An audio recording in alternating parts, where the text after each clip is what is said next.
So a few weeks ago, I was here bartending on a Monday night. Typically pretty mellow, mostly regulars, industry folks. But something was eating at me. A few days before, I'd woken up with a small welt in my inner thigh, what I thought was an ant bite, but within a few hours it had swollen, shooting pain in every direction. I thought maybe I'd been bitten by some sort of widow, and I started doing research. I thought I might die. I headed to the doctor the next day, and it turned out to be an abscess, most likely an out-of-control ingrown hair. This wasn't my first abscess. That was about 12 years ago when a pulmonal cyst on my tailbone was inflamed, and the tissue north of it, you know what that means, was infected and getting eaten away. Yes, for a couple of weeks, I had a second asshole.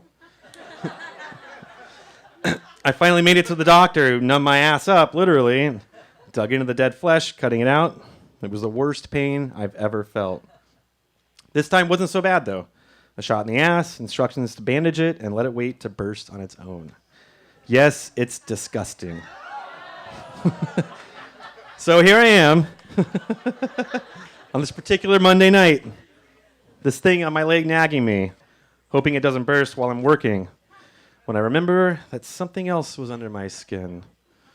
10 dudes walked in, half drunk, coked out, just plain weird. Hey, we just came from True North, bro. We moved to North Park recently. Seeing what's up. Suddenly this bar, hell, this fucking town, was starting to resemble something like Sartre's No Exit. Hell had become other people. The new North Park was here, and it was spreading.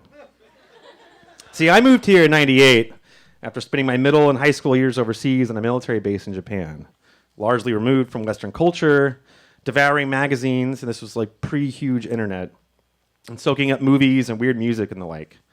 I discovered two bands in particular, Klickitat Ikatawi, an arty, spastic whirlwind of barely controlled chaos, and the dissonant, angsty bliss of Drive Like Jehu. You might know them from their huge Balboa Park amphitheater show last summer when 4,000 people showed up.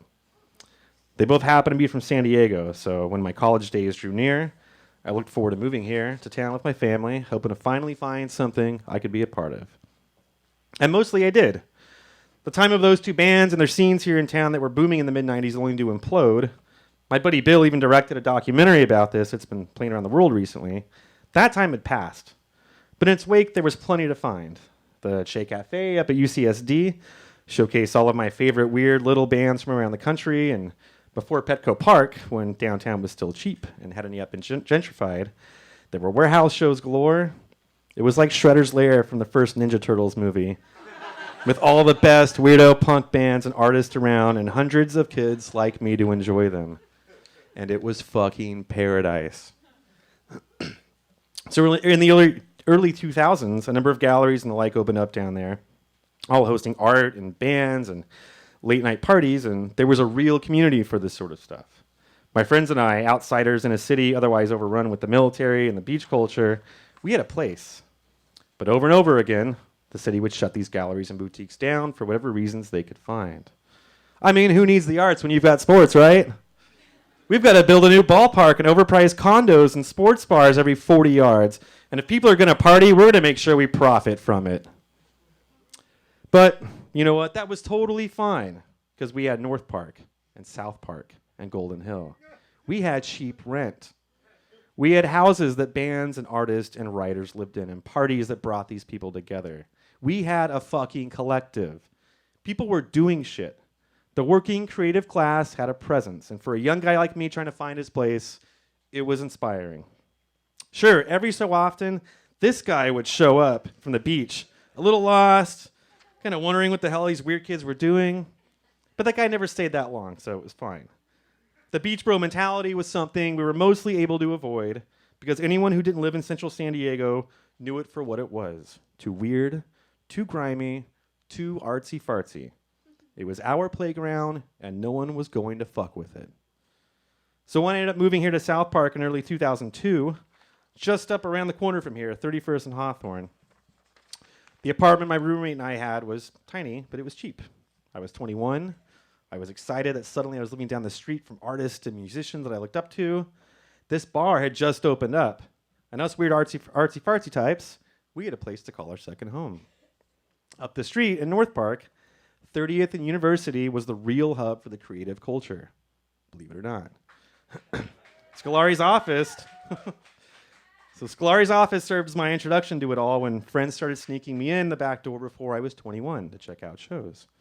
The puke on the floor, holes in the ceiling venue was easily the best place in town for underground bands passing through town. Down the street was Tuba Bands, sports bar by day, punk bar by night. Around the corner was Shooters. Couldn't find a picture of that, sorry. Which was typically a gay bar, pool hall, except for Thursdays when it transformed into a come one, come all 80s night.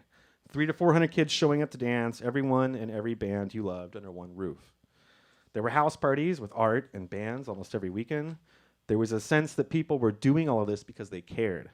Here was DIY, here was fuck the status quo, here was the safe haven from commercialism and commodification.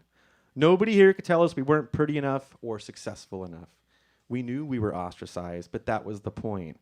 We fucking reveled in it. So my friends and I were able to enjoy all of this for a while, but something was happening, especially here in South Park. These nice big houses, these cool little bars, these small businesses and boutiques that truly served the community, they'd been discovered. This neighborhood had become desirable to young families. Property values went up. My roommates and I bounced around from house to house as the places we rented were sold by the owners until I ended up where I am now, just up the street. For as long as I've lived here in this neighborhood, I've told people I wouldn't live anywhere else in the city. I can get up, I can go to my coffee shop in the morning and get my food for lunch, and I used to be able to rent my movies down the block, and at night I could go to my bar. Everyone knew each other. Everyone lived comfortably.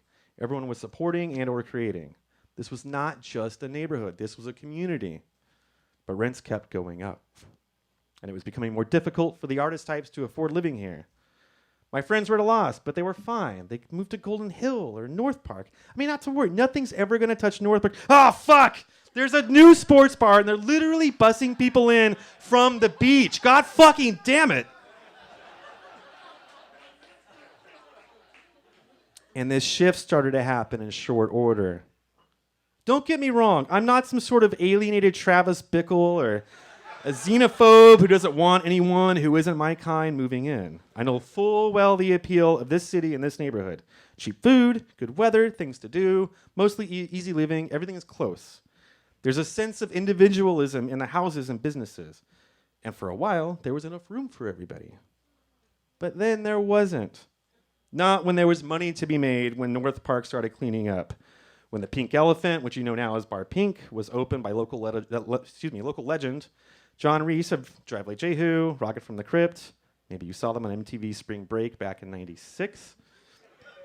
But John had some money, and he had a vision for the biggest place in town of its type, a cheap, faux, swanky, true divey bar that hosted shows and art and served that community and anyone else interested in checking it out.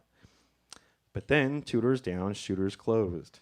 And the owners of PB Bar and Grill decided to move in and try their hand with True North.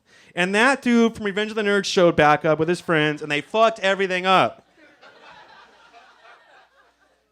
So, with this new blood and new money, right after True North opened up, Scolari's office closed and was reopened as the more generic in every form, The Office.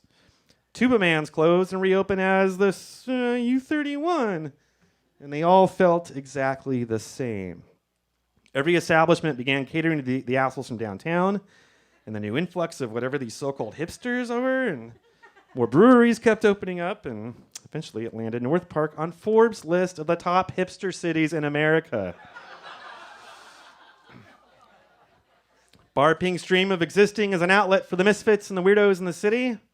Well, it's tough to host those sorts of shows when the fuckheads from down the street heckle your band. This happened to me plenty, and threaten to fight you. We were fucked. But it was fine, really. I was finally in a band. 2 bands. And our friends were starting bands, and some were getting kind of well known. Waves, The Soft Pack, Dum Dum Girls, Sonic Magazine, Sweden's biggest music rag, even sent somebody covered this new weird lo-fi DIY scene. And my band's practice space, party house, even ended up in Rolling Stone, who declared the city the most exciting for music at the time. And we thought, well, fuck, we're on some great labels. Maybe something will happen. Maybe it won't be so hard to get by here. that didn't happen for us, and, not for a lack of trying. We had our tours, we had records, but it was just the way the wind blows sometimes. Our friends, though, once their careers took off, so did they, leaving for LA, because San Diego really only has so much to offer for bands of that size. But my friends and bandmates and I, we kept doing our thing, because there were still enough kids here in town and went to these shows. There were still parties. I started a label to help support and connect friends here in town and other bands I knew and loved from around the country. I started working here at the Whistle Stop, my fucking favorite bar in town, where on any given night, you run into any number of folks and bands and artists and writers and filmmakers rubbing elbows with each other and enjoying affordable drinks and a lack of frills. I mean, sure, we've got our Saturday nights, but, aside from that, otherwise, we try to stay as community-oriented and artist-embracing as possible. But over the last few years, with the likes of True North and new breweries popping up every few blocks, it was like my favorite Christmas movie, Gremlins, where everyone's told to not give the weird, cute thing water or food after midnight, but they fucking did, and the ugly, mean versions were spawned, and they started taking over. The same way it's been happening in Brooklyn and San Francisco and Austin and Portland, et cetera, et cetera, et cetera. The creative class was being pushed out of the cities they helped to keep culturally relevant. Housing prices, sorry, sure, go ahead. Housing prices go up, the city is swimming in new money, and it tells you, fuck you, you dirty commie pinko punks. If you're gonna fuck this up, who needs you anyway? I mean, sure, thanks for making this part of town actually seem fun and cool for so long and for doing your thing that we can exploit for our own gain now. But now you've got to go, you fucking weirdo losers. No, we're not going to help you establish something now elsewhere because, goddamn, we've got fucking IPAs and craft cocktails to sell, and you can't keep up because fuck actually making something we just want people to consume. We are the fucking Ouroboros. We are the fucking snake that eats itself, and you won't get in our fucking way.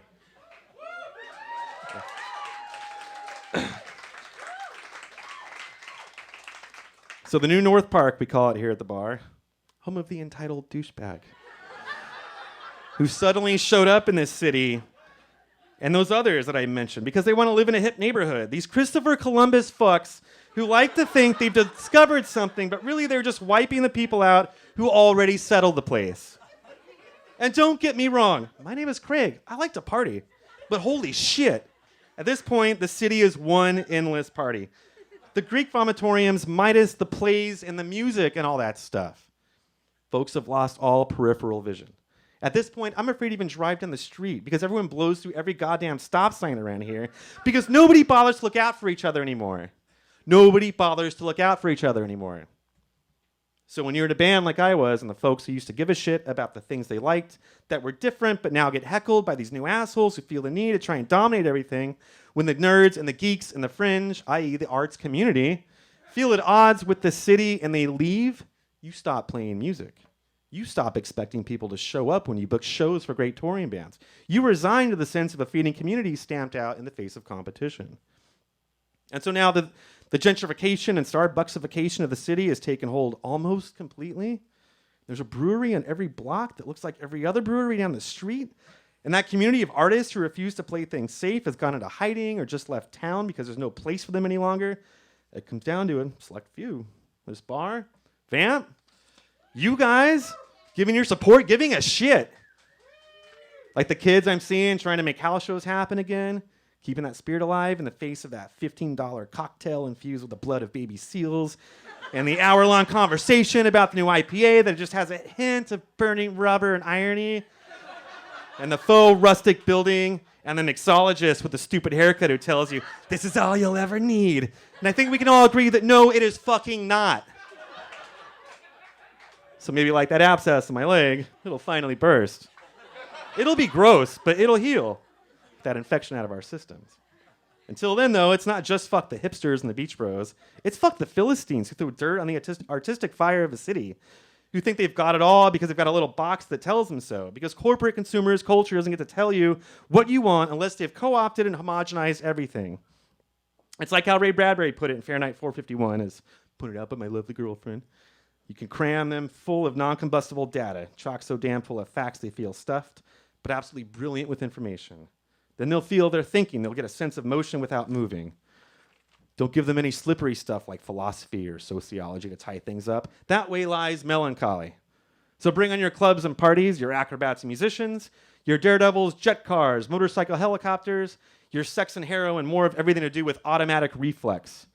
If the drama is bad, if the film says nothing, if the play is hollow, sting me with the theremin loudly. I'll think I'm responding to the play when it's only a tactile reaction of vibration. But I don't care. I just like solid entertainment. Because, hey, no bad days, right?